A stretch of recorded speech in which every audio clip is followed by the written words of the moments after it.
بسم اللہ الرحمن الرحیم۔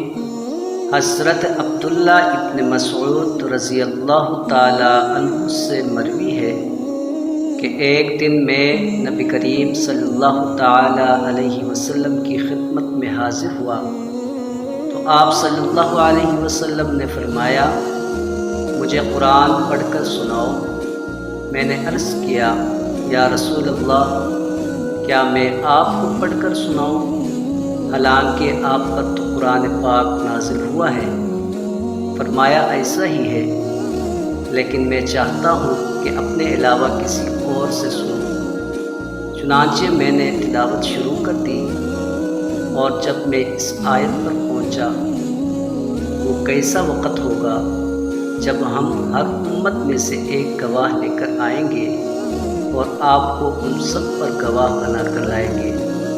تو میں نے دیکھا کہ نبی کریم صلی اللہ تعالی علیہ وسلم کی آنکھوں سے آنسو